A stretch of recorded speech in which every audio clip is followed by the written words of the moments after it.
Eu tenho outras áreas e também tenho o Egito, que é uma das áreas que compõem aí o nosso glorioso Crescente Fértil. Características dessa região, estamos aí, né, o modo de produção asiático ou as sociedades hidráulicas. Vocês também podem ver essa nomenclatura. Se organizavam em teocracias, né, o Estado forte. A gente fez até alguns exercícios, né, na aula passada relacionados a isso, relacionado a essa centralização de poder, geralmente na figura de uma liderança política e religiosa. Então eu tenho instituições burocráticas, militares, culturais e religiosas dentro desse processo que controlam a população. Professor, foi a primeira vez que isso aconteceu na sociedade? Sim. Pô, e se a gente parar para pensar, a sociedade de hoje não é muito parecida? Vocês, por exemplo, vocês para dirigir, vocês precisam ter uma habilitação. Então isso é uma questão burocrática. Os meninos são obrigatórios. As meninas só se quiser ingressar em uma carreira militar, mas essa possibilidade também existe. As instituições culturais, existe a escola, é uma delas, né? A gente está aqui em uma instituição cultural, e existe aí instituições religiosas. Então, o modelo egípcio de estruturação da cidade, não só o egípcio, mas o modelo dessa galera, é baseado quase na mesma forma com o que a gente vive até hoje. Isso é uma herança que esses povos deixaram aí para a gente. Essas instituições controlam o Estado, subordinam a população. Então, se você não tiver uma habilitação, você não pode dirigir. Então, isso é subordinação, né? Você tem que respeitar essa delimitação. E o Estado controla as estruturas socioeconômicas e administrativas da sociedade. Aqui é um texto sobre o Nilo, pouco interessa, né? O que vocês mais têm que saber precisam saber o Rio Nilo é uma dádiva. O cara enxerga o Rio Nilo como o egípcio desse período, ele enxerga o Rio Nilo como um presente divino. Aqui a divisão mais antiga do Egito, que é o Alto Egito e o Baixo Egito. Professor, por que o baixo está em cima e o alto está embaixo? Porque a gente segue o curso do rio aqui, né? O rio ele deságua. Olha o delta, que lindo. Agora está bem desenhado o delta do Nilo. Ele deságua aqui nessas áreas. Beleza? Então, ó, a coroa era um dos principais símbolos do faraó, Antes da unificação, o soberano do Alto Egito utilizava a coroa branca. A coroa vermelha era usada no Baixo Egito. Quando o Egito passou a ser governado por um único soberano, Menes, a coroa tornou-se dupla, vermelha e branca, simbolizando a união dos dois reinos, e ao comandar suas tropas de guerra, o faraó usava o azul. Então, precisa saber isso, professor? Não, mas é uma curiosidade aí sobre essas... Pô, é uma coroa, né, meu? Não é diferente de uma coroa. 3.200, meu grande amigo Menes unificou o Alto e o Baixo Egito, né? Então aqui tem uma linha do tempo, ó. A gente fez isso na aula passada, né? Eu falei, mas eu trouxe aqui para vocês hoje. Eu falei que a gente ia aprofundar, né? Formação dos nomos, conflito entre os nomos, formação do Alto e do Baixo, né? Ficou dividido, e depois o conflito entre Alto e Baixo que vai gerar unificação. O chefe é um nomarca. Nomos são pequenos genos. Pequenos genos formam nomos. Os pequenos nomos formaram o Baixo e o Alto Egito. Eles entraram em conflito e foram unificados. Professor, a maioria dos povos desse período se formaram assim? Sim. Os gregos é uma formação muito parecida, né? Eles se organizavam em genos, depois em pátrias, depois em tribos e depois em polis. Vocês lembram dessa matéria? As polis gregas? As polis gregas é uma união de várias tribos que foram... Não, várias pátrias que eram várias tribos, que eram várias famílias chamadas de genos. Então é mais ou menos esse caminho que todos esses povos antigos fizeram até a estruturação da sua sociedade. Aqui tem uma linha do tempo que vocês têm que decorar. Mentira, não tem não, pô. Invasões dos assírios, isso aqui. Pô, professor, mas os assírios é da Mesopotâmia. O Império Romano foi invadido. O Império Egípcio foi invadido aí, né, 500 anos antes de Cristo. Há quem diga que durante o Império Romano ainda existia um resquício do Império Egípcio, mas não era o apogeu desse império, né? O apogeu do Império Egípcio é o período da construção das pirâmides aqui, o antigo, né, meu? É o período que é o mais as maiores construções, né? Então, tem bem divididinho as fases aqui, ó. Então, o Antigo Império, ó, é o período das construções, né? Ó, construções das três mais importantes pirâmides. Os faraós adquiriram um grande poder nessa época. É o período mais... Provavelmente, no vestibular, você vai ter informações sobre... Olha, o que eu vejo muito, vou falar o que eu vejo mais. O Antigo Império,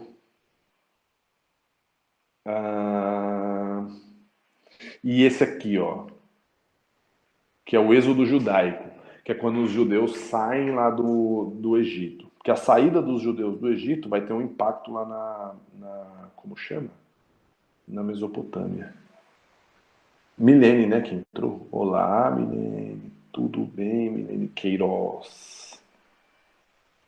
Então, período de convulsões internas, ou seja, um período de conflito interno, né? Ele é dividido em dois pequenos estados aí, de 2300 a 2134 a.C. Depois eu tenho a reunificação do Império e a dominação Ixa. Esses caras eram guerreiros. Não cai muita coisa, mas vocês têm que saber isso. Ascensão de José, governante do Egito. Tinha uma novela sobre isso aí, né? Eu lembro que eu estava dando aula. Não, professor, tem uma novela, José, o rei do Egito. É o período em que o Egito vai aí.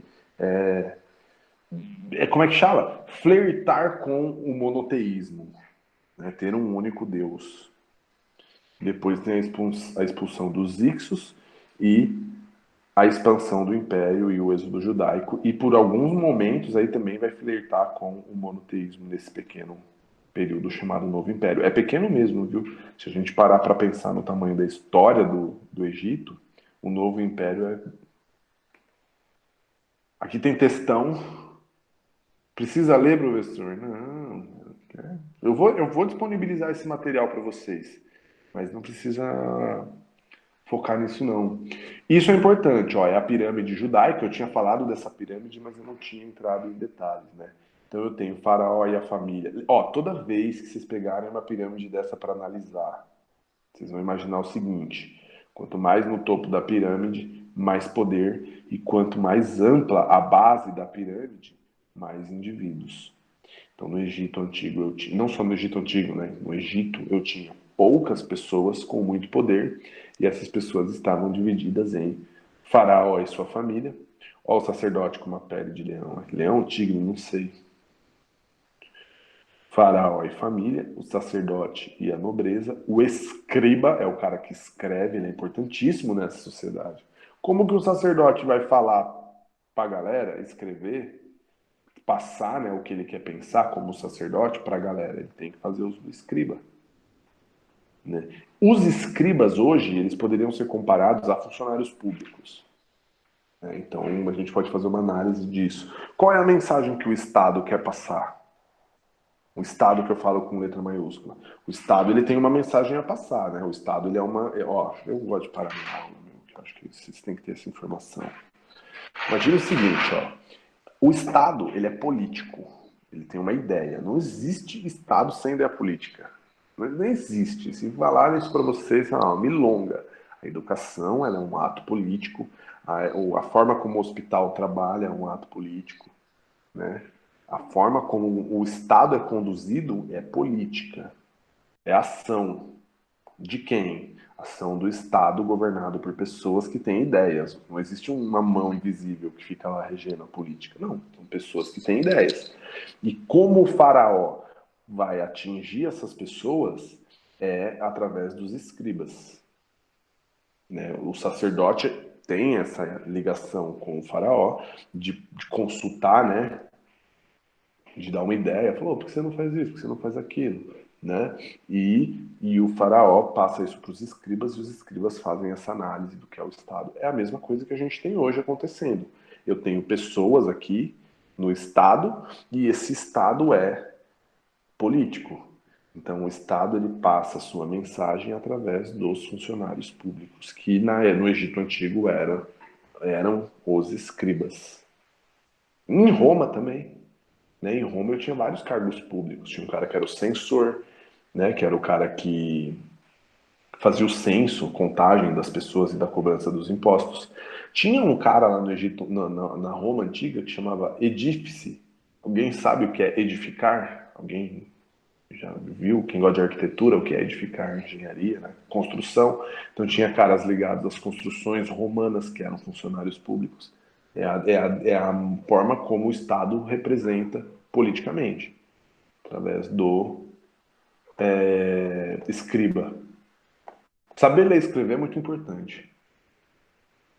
Deixa eu parar minha aula de novo. Então vamos lá. Sei que vocês não precisam ouvir isso, que vocês estão pessoas interessadas no ensino, que vocês estão aqui uma segunda-feira, 7h30 da noite, por vontade própria, a estudar, mas existem as civilizações quando... eu vou falar dos estados, né? Os estados, quando eles criam planos de governo que não valorizam a educação, tem um viés político por trás disso, né? Quando a pessoa não estuda, ela não reflete sobre o que é a sociedade. E aí eu vou perpetuando isso aí que a gente vê aqui. Então, tem gente que fala, a educação no Brasil não funciona. No projeto dos governantes, ela funciona. Ela está funcionando muito bem. Ela não é, a educação não é para funcionar na ideia desse cara. Tá excelente. É assim que tem que continuar. Né? Então aqui eu tenho coletor de impostos e militar e camponeses e escravos. Já tem uma diferença nas roupas, né, ó, da galera. Nossa, e aqui tem, ó, um monte de coisa, informações aqui. Vocês podem. Tem um nome, ó. O camponês lá no Egito era chamado de felaz. Na Bíblia tem muito isso aqui, né? O cara era felaz no Egito, ou seja, era um camponês. Os escravos. Alguém lembra como que um cara se tornava. O modelo de escravidão no mundo antigo era baseado em prisioneiros de guerra ou tribos menores que eram dominadas, ou dívidas, né? Se você tivesse alguma dívida, você poderia também ser condenado à escravidão. Aqui tem os artesãos.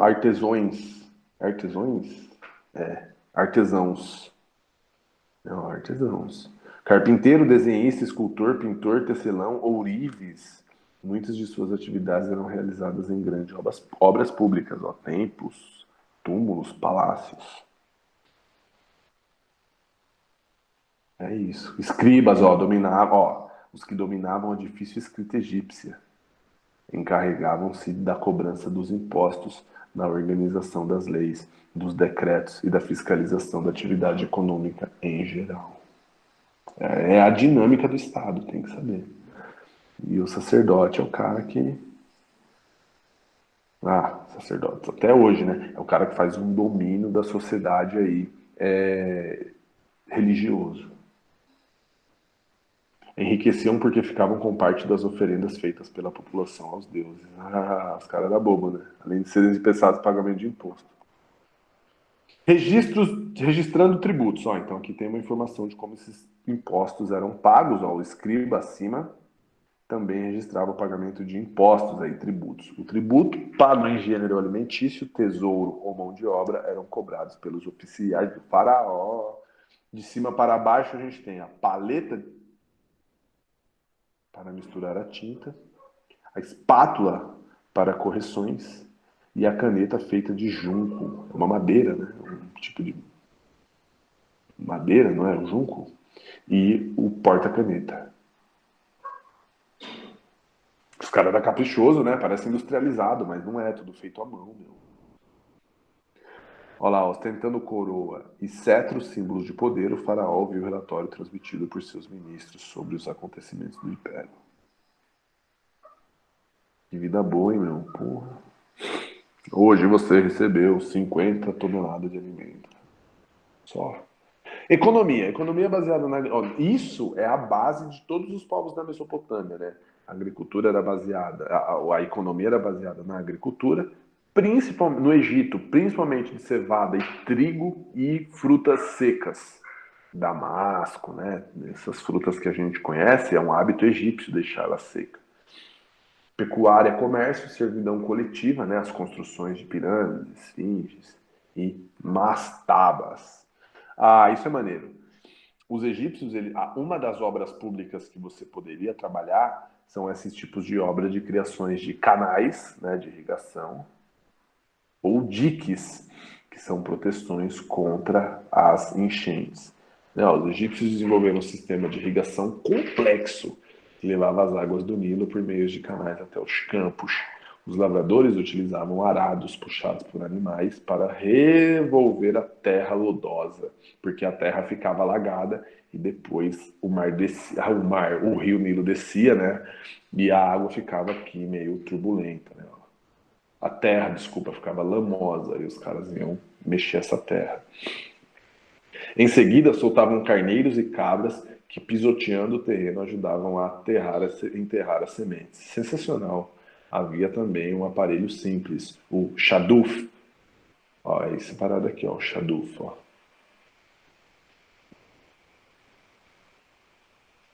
Para tirar água dos rios ou de poços. Maneiro?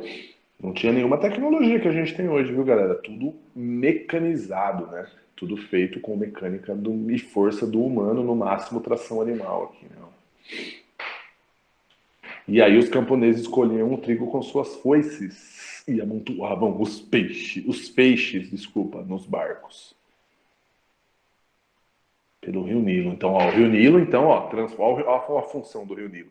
Transporte, como é que fala? Da terra lá, adubar a terra, né? Ajudava na fertilização da terra, era utilizado como transporte, água. Não é uma dádiva, é um presente, meu. E aí o comércio, né? No Império Antigo é caracterizado o crescente comércio com Líbano e Palestina, Mesopotâmia e Punt. Várias expedições comerciais saíam aí e várias campanhas militares também. O que eles comercializavam, professor? Então vamos lá. Ouro, cobre, turquesa, madeira de cedro, mirra, bíblico também, né? Malaquita e elétrico. O crescente comércio foi criando a primeira frota marítima egípcia. Então aqui ó, tem a rota, ó, vinho, ó. Ó os gregos aqui que eu falei, ó, azeite. Falei dos gregos, né? Povos antigos, ó. O cobre da Palestina. Madeira, prata, ó, Fenícia. Babilônia, lápis. Ouro, ferro na região do Núbia, aqui, né? Ó. Até hoje, né? Até hoje essa região é rica em ouro e diamante na África. As especiarias do Oriente, ó, das Índias, incenso, mirra, temperos, pedras e minerais e metais. Pra quem curte metal, rock and roll. Não, não é esse tipo de metal, metal precioso. Mas esse é um mapa aqui, ó, que ajuda a gente a entender. Olha quantas coisas esses caras têm, né, meu? Então, professor, então você quer dizer que desde quando o mundo é mundo, desde o começo das civilizações aí, né, o ser humano já fazia essas trocas? Sim, galera. A diferença é que no mundo de hoje a gente ampliou essas trocas, né? A gente aumentou a frequência com que essas trocas ocorrem. Olha lá, a base da economia egípcia dependia das águas do rio Nilo, né? O trigo e a cevada, e os legumes e uvas também. Ah, verdade, as uvas. É só lembrar da Cleópatra, né? Que a Cleópatra adorava aí uvas. A Cleópatra é do período novo, né? Eu não falei? Eu não vou voltar lá, mas é do novo. A hora que eu mostrar aquela linha do tempo de novo, eu mostro. A Cleópatra, ela é do Egito, da última etapa do Império Egípcio ali, né? Ela já vive com os romanos, na verdade, vocês não sabem, estudem aí que ela era uma mulher extremamente inteligente, hein? A Cleópatra, a galera fica colocando a imagem dela ligada a uma, sei lá, uma mulher que só queria paquerar, namorar, mas não é. Ela é extremamente importante para manter tradições egípcias no mundo. Isso aí a internet não fala, o mundo não fala, né? A Cleópatra ela tem um papel muito importante, principalmente na questão de dominação romana, né? Quando os romanos vão dominar o Egito, ela negocia a todo a preservação da cultura egípcia. E a galera não fala isso aí, né? A galera só fala do lifestyle que ela levava, que também não diz respeito a ninguém, só a ela, né? O trigo, ó, falei em cevada, minha vida ficou feliz, ó. Olha lá como era o trabalho, olha que maneiro ser um camponês. Você acha, com Deus me livre. O artesão cortava o caule do junco em tiras, as tiras eram batidas com força repetidamente até formarem uma folha. As folhas eram coladas umas às outras, formando os rolos de papiro. É o papel, meu querido. Papel, pô. O junco era recolhido nos pântanos, né? O junco é a matéria-prima dos primeiros papiros, né? às margens do rio Nilo, crescia um tipo de junco chamado papiro, com o qual os egípcios fabricavam uma espécie de papel. Tinha uns que eram tão fortes que era confundido até com uma madeirite, assim, ficava bem durinho mesmo. Os caras fizeram isso aí 3.000 anos, 4.000, 3.000, né, a galera acredita. E aqui é o alfabeto egípcio, meu querido. Ah, mu. Ah, que lindo, gente. Tá faltando amor no mundo, galera. Tá faltando aí. Antes de entrar em cultura egípcia, eu vou falar pra vocês por que tá faltando amor no mundo. Hoje eu tava vendo. Eu não ligo, eu não tenho televisão na minha casa, né, meu? É sério, eu cortei, eu só tenho internet, então quando eu quero ver os canais eu vejo aleatório. Pô, e eu vi a galera, tipo, comemorando, sei lá, que o cara morreu 200 tiros, vendo foto, achando o máximo. Mas, pô, é complicado assim, né? Não que eu queria que o cara fosse celebrado como um herói, mas é um nível. A gente não enxerga o nível da sociedade violenta que a gente vive, né? Não gera comoção a parada, gera alegria, né? Tipo, você mora num país que desse é extremamente violento, né? Nosso país. Eu achei a palavra, é a banalização da violência. É isso.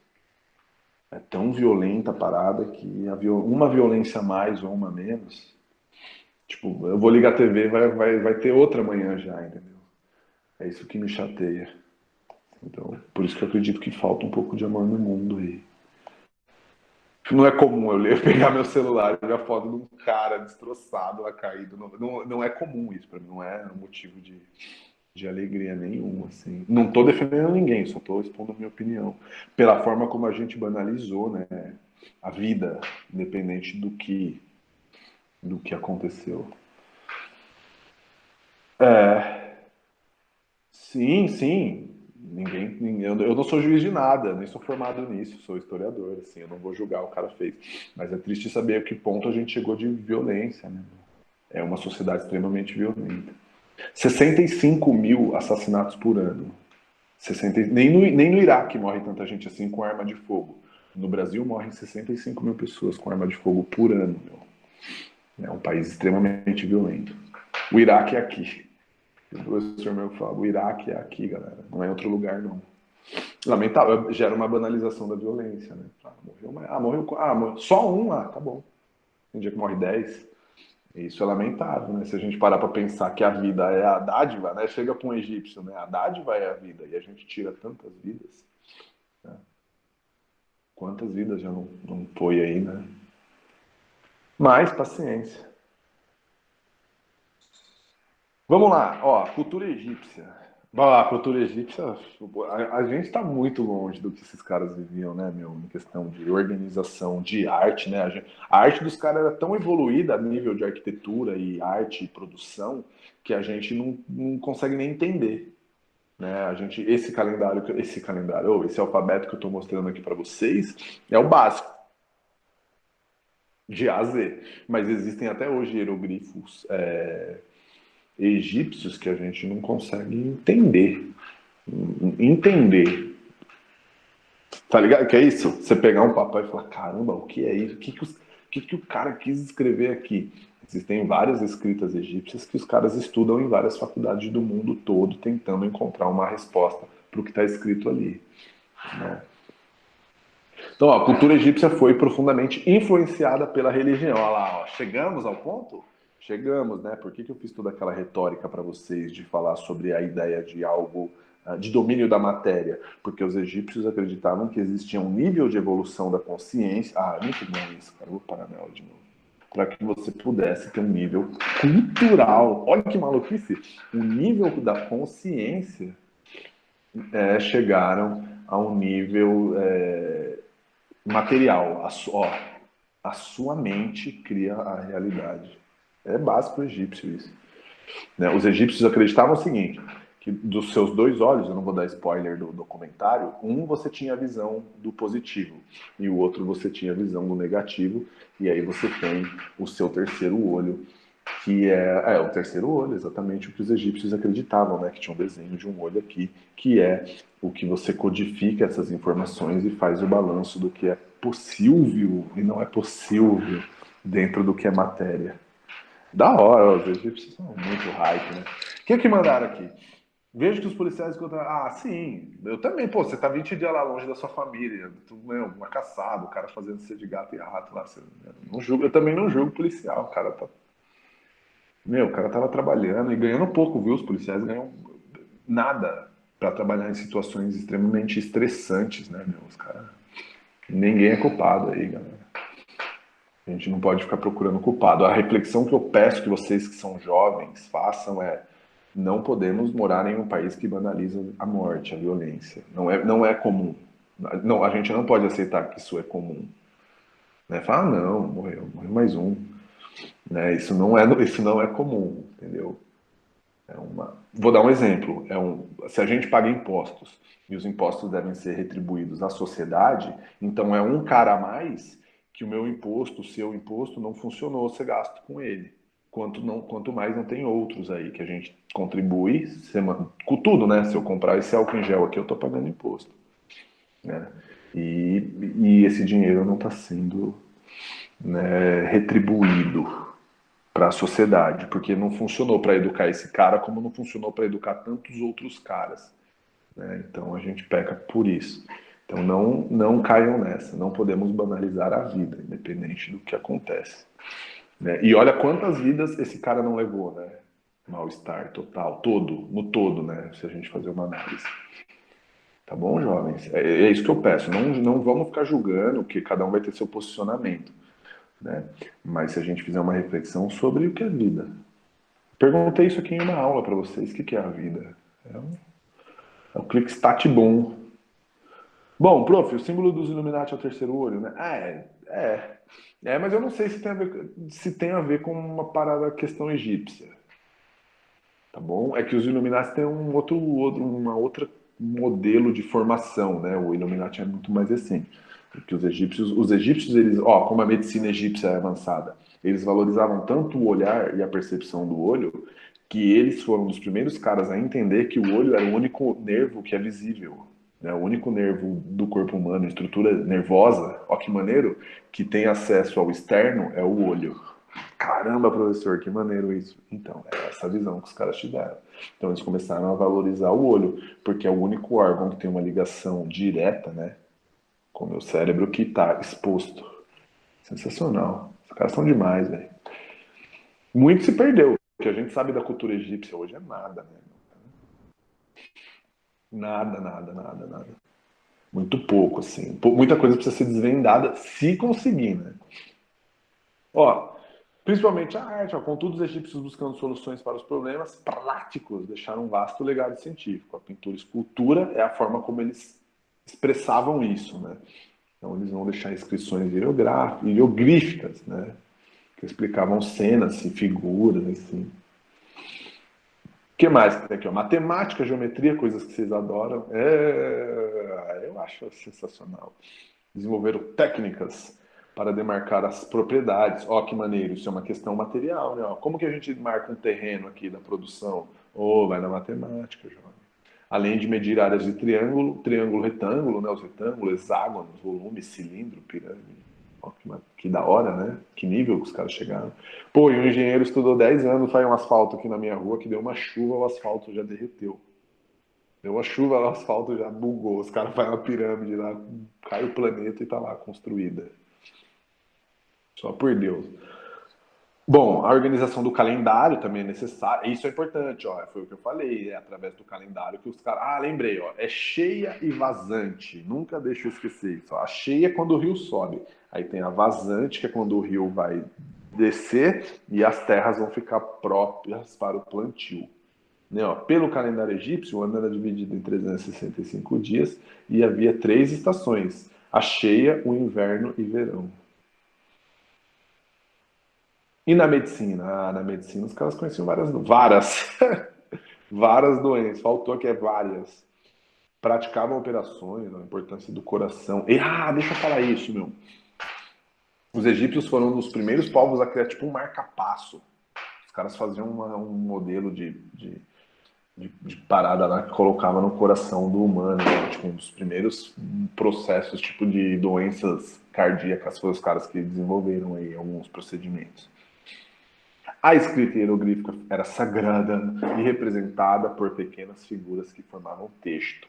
Os desenhos evoluiu para a escrita hierática, né, que é a mais simples, e aí tem a escrita demótica, mais popularizada pelos escribas, porque senão a sociedade não entendia.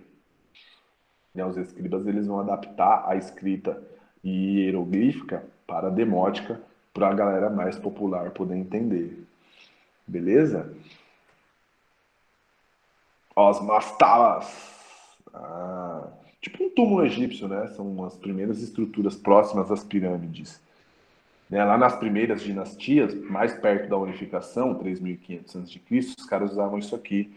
E olha lá, precedeu as pirâmides, exatamente isso. Uma mastaba. Olha o deus Anubis. Ah, esse cara que vai te julgar, cara. Quando você morrer. Você tinha que ler o livro de Osíris, era o livro dos mortos, era um livro que todo mundo tinha que ler, porque você iria responder perguntas depois que você morresse. E o titio Anubis é o cara que vinha te buscar aí na sua passagem. É a morte, professor? Não necessariamente a morte, mas a morte. Ó, Deus dos mortos e do submundo, ele não é a morte, ele presidia as mumificações, é o guardião das necrópolis, das tumbas, juiz dos mortos, e guiavam as almas para o além. Ah, eu vou trabalhar com dublagem. Outros deuses do panteão. Ó, lembra que eu falei do panteão, meu? Eu falei do panteão indo-europeu, né? Deixa eu parar minha aula aqui, ó. O Karnal que gosta de falar isso, ó, o panteão indo-europeu. O Karnal deu aula na.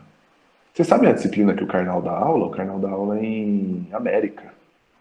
América 1 e América 2. Dava, né? Ele aposentou, ele exonerou, ele saiu da Unicamp.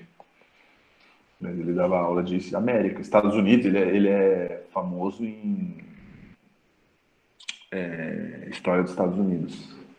Ó, esse é o panteão indo-europeu. É diferente do panteão egípcio.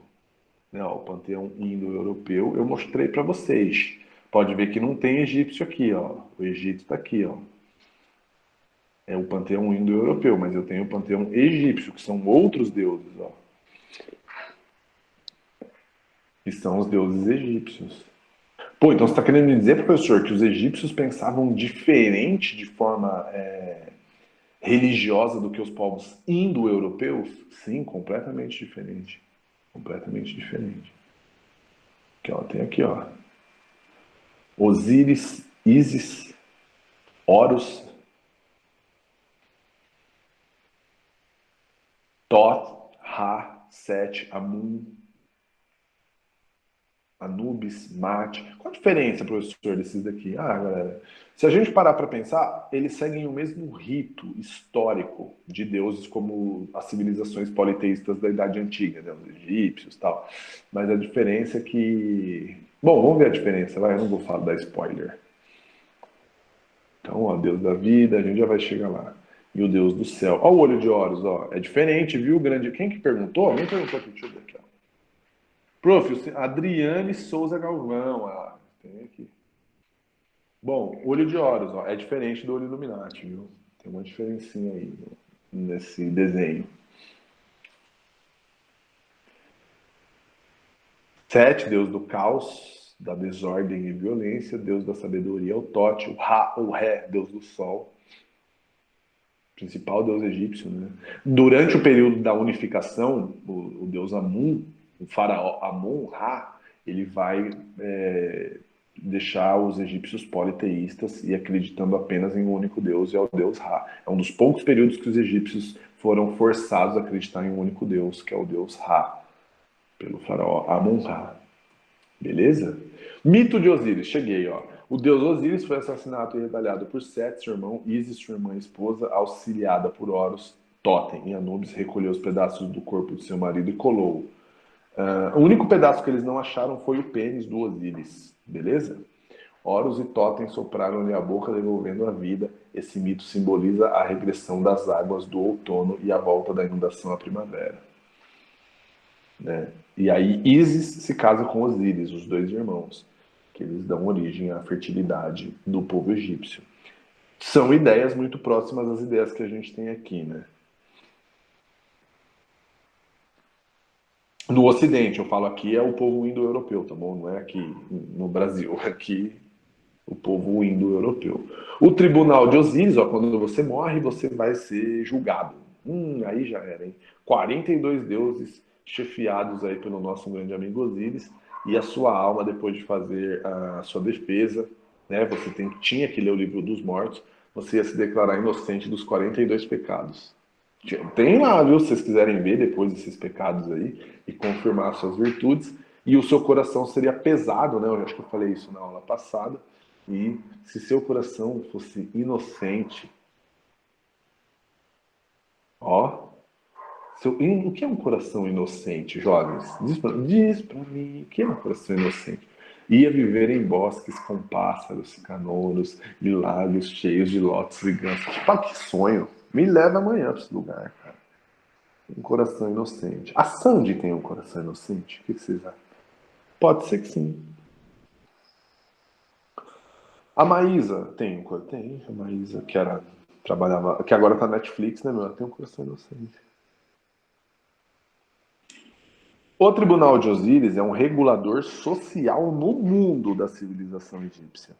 Pois no citado livro dos mortos, ó, estavam regras de conduta social. Falei, ó, é a materialização da religião, galera. Eu pego todo um conceito religioso e materializo isso para a população. Então não é só a religião, não é só achar que o cara tem uma cabeça de crocodilo, é um chacal. Eu pego, ó, regras de conduta, meu, que deveriam ser obedecidas. Né? Então, você bateu no seu amiguinho na rua. Pô, então você não teve um coração inocente. Vocês entenderam o que é o conceito de coração inocente? É exatamente isso aí. O Deus Supremo Amun-Ra, o Deus Sol, o Rei do Mundo, o Criador dos homens, navegando diariamente através do céu em sua barca, explicava o sistema clockwork de nascer e morrer diário do Sol. Que maneiro, essa visão deles. E a Cleópatra, lá, pô, várias mulheres tiveram poder no Egito, mas é importante falar da Cleópatra. Né? Os romanos dependiam fortemente das remessas de grãos do Egito. Né? Foi a forma que ela encontrou aí de negociar a permanência do Império Egito. O Egito tinha a função de alimentar o Império Romano com a produção de alimentos. Beleza? E a Cleópatra que era a faraó nesse período. A astronomia, ó, calendário solar de 12 meses, 30 dias, vida após a morte e a mumificação. Eu quero ir ainda, não fui. Pretendo ir um dia. Visitar as pirâmides. Aí eu não, deve ser uma energia pesada, mas é muito louco, né, meu? Uma parada que tá lá ainda, né? Nenhuma guerra destruiu ainda, então é uma parada que a gente tem a chance de conhecer ainda. Para as mulheres, é um país bem complicado para as mulheres viajar sozinhas, assim, tem relato que é bem punk. Mas se você for acompanhada de um homem, que porcaria de país, né? Que a mulher não pode ir sozinha, mas tá bom. Que viagem. Bom, comparativamente ao tamanho de uma pessoa, temos a verdadeira dimensão da pirâmide, ó, comparado aqui com o tamanho dos transeuntes. Essa é a pirâmide real oficial. E aí o período de mumificação. Pô, parece aquelas bonequinhas de milho, cabelinho, né? Ó. Então são algumas múmias que foram encontradas.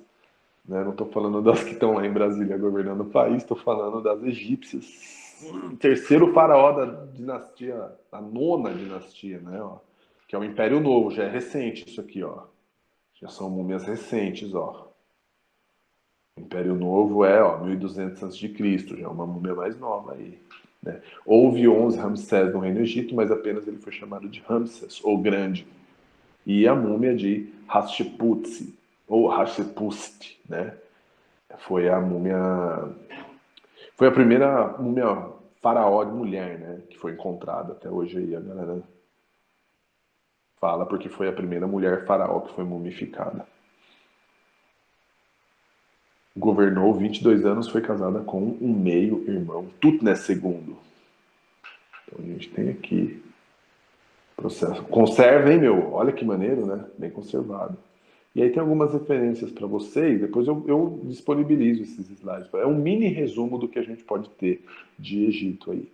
Professor, o que eu tenho que focar em Egito? Ah, cara, você tem que focar primeiro na forma como eles organizavam a sociedade baseado na observação da natureza. Não tem como você não ver Egito e não pensar nisso, né? E na forma como você vai na forma como eles vão pegar esse modelo religioso e trazer isso, materializar isso para a sociedade através do sacerdote. Se eu tivesse que ser bem claro, eu usaria essa ideia para vocês. Né? Como eles pegam todo um significado religioso de uma sociedade, pegam os sacerdotes e transformam isso em um viés materializado. Assim. Eles materializam isso. Né? Como que o egípcio ele vai trazer para sua vida. Pô, olha que viagem. O cara vivia lá no Egito. Hoje a gente acha uma viagem, mas para o cara não era achar que existia um Deus que tomava conta do sol. Ué, hoje a gente acha uma viagem, aliás, nem sei, eu tô falando por mim, eu acho uma viagem porque, sei lá, eu acho que a gente está tão acostumado a viver em uma sociedade monoteísta e achar que existe um Deus único do que achar que existem vários deuses. Sei lá. Mas para o cara era comum. Falou, ó, o gato que está ali tomando conta da produção de grãos, porque tem muito roedor, tem muito rato, onde tem muitos grãos, o gato que está ali, ele é um deus. Ele era visto como uma divindade, porque ele protegia. Então, tudo que estava ligado à proteção e à organização da matéria poderia facilmente ser transformado no que não é matéria. E o contrário também. Beleza? O cara podia imaginar uma coisa e materializar isso. É assim que eles acreditavam, é assim que os egípcios constituíam sua sociedade.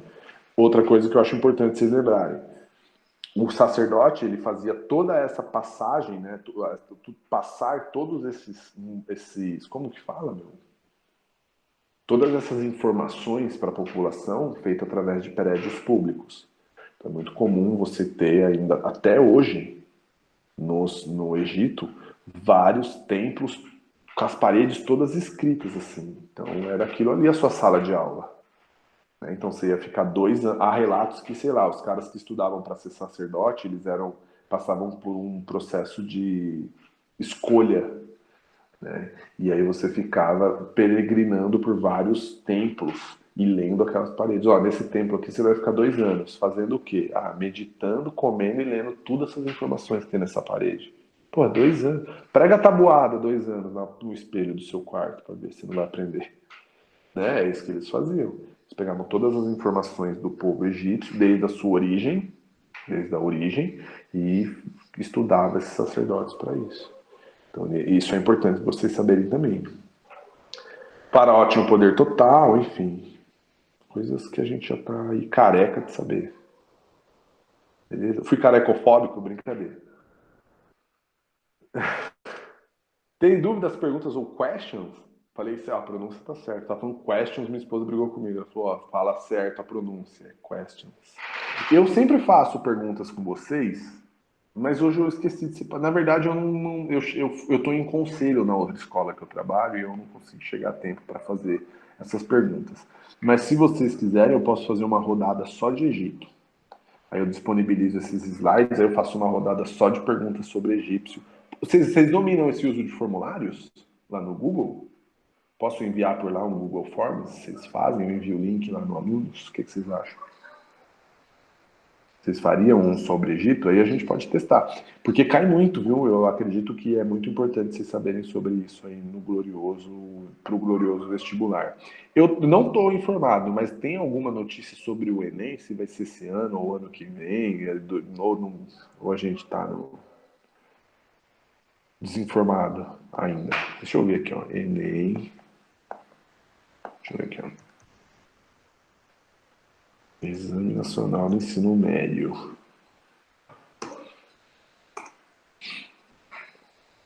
Cadê? Inscrições para o Enem. Não. Quando serão as inscrições? Já foi, né? Ah, não. 30 de junho. Ó, começa então quinta. E vai até 14 de julho, é isso? Então já fiquem atentos aí. Quando será? Quando será? Será aplicado entre 21 e 28 de 2021. Confirma aí vocês que estão antenados? Acho que esse ano, ó, é verdade, ó, deixa eu abrir aqui, ó. Eu abri o site do governo federal, meu. Ah, meu Brasil, vamos crescer, pô. Ó, ensino o Exame Nacional do Enem, dia 21 e 28 de novembro, é o cronograma aí, né, em diário oficial, e os interessados podem fazer sua inscrição a partir do dia 30 de junho, também conhecido como quarta-feira, né, depois de amanhã, até 14 de julho. Qual o valor da inscrição? Putz, não sei. Eu sei que aluno de escola pública tem isenção, né? Eu não sei se prorrogou para os alunos que fizeram terceiro ano passado, por ter feito remoto. Acho que não, né? O governo quer a grana.